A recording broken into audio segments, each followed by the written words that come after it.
जय जिनेन्द्र। आज का मेरा सब्जेक्ट है मानव जीवन कितना दुर्लभ है जब ये कोरोना महामारी का संकट है। इतिहास के पन्ने अगर पलट कर देखें तो पता चलता है कि समय समय पर विभिन्न रूपों में विपत्तियाँ आ रही है। दुनिया आज अपूर्व महाबंदी से गुजर रही है, ऐसी जैसे आज के मानव ने अपने जीवन में पहले कभी नहीं देखी होगी। दुनिया के लोग आज से पहले कभी इतने डरे नहीं होंगे, घबराए नहीं होंगे। जीवन डरावना और संक्रमित सा लग रहा है। भविष्य बिना काम धाम के अंधकार से गुजर रहा है। मानवीय आस्था बेशक डॉक्टरी पर टिकी है, मगर आध्यात्मिक आस्था प्रार्थना पर निर्भर है।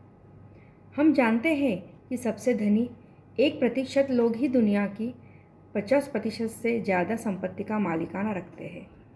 दुनिया की संपत्ति लगातार कुछ ही हाथों में संग्रहित हो रही है। कोविड-19 का सर्वव्यापी बंद दुनिया भर में आर्थिक उदासी लाने वाला है।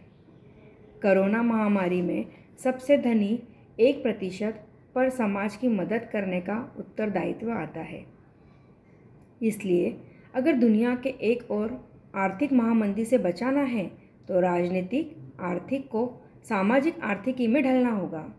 जैसे रतन जी टाटा, अंबानी एवं अन्य बड़े औद्योगिक घराने आगे आए, वैसे ही मौजूदा भामाशाह को एवं सभी को आगे आना होगा।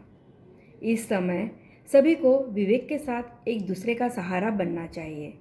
इस समय सरकार द्वारा आर्थिक मदद की जा रही है, वही सरकार द्वारा अनिश्चितता को दूर करने के लिए बार बार कहा जा रहा है कि अपने कर्मचारियों को मासिक वेतन समय पर दे, जिसकी अनुपालना भी हो रही है। परंतु यहाँ कर्मचारियों एवं मजदूरों के हितों के साथ साथ एक अन्य पक्ष की ओर भी ध्यान देना आवश्यक है। कुछ व्यवसाय ऐसे हैं जो लॉकडाउन के दिनों में बंद होने के कतार में हैं, और यदि व्यापारी और मजदूरों के हितों में ठोस उपाय नहीं होते तो कुछ व्यवसाय पूर्णतः बंद हो जाएंगे, जिससे अनेक अधीनस्थ लोगों के बेरोजगार होने से अस्थिरता की स्थिति उत्पन्न हो जाएगी। और यह भी तय है कि लॉकडाउन पूरी तरह खत्म होने के बाद बहुत सारी चीज़ें भी बदल जाएगी। समय की ज़रूरत है कि व्यापारिक वर्ग अपने व्यवसाय के आधार इन मजदूरों को आधारभूत ज़रूरतों को ध्यान में रखते हुए उनकी मदद के लिए आगे आए, क्योंकि सभी के हित के लिए अच्छा होगा। तभी तो कहा गया है, इतिहास अतीत का अवलोकन कराकर अतीत के उदाहरणों द्वारा वर्तमान को प्रशिक्षित करता है तथा भविष्य को मार्गदर्शन कराता है। इस महाबंदी के कारण दुनिया को सामाजिक दूरी बनाना और खुद अलग रहने की कला सीखना होगा। गैर ज़रूरी और निरर्थक सार्वजनिक जीवन ही कोविड-19 संक्रमण के भय का संकट है। अपने दूर हुए लोगों को खुद को जानने का दुर्लभ अवसर मिला है। हम अपने परिवार के सदस्यों को समझने और उनकी आदतों को जानने का भी मौका मिला है, यानी खुद की प्रतिभा को निखारने का सुअवसर आया है। कोरोना बंदी के कारण लोगों को घर में रहना और सामाजिक दूरी बनाना बिल्कुल नया है। इसी बीच बहुत सारे लोग गरीबों को भोजन देना, किराना देना और उनकी व्यवस्था का ध्यान रखकर बाकी सभी अपनी जान पर खेलकर उनका ध्यान रखते हैं।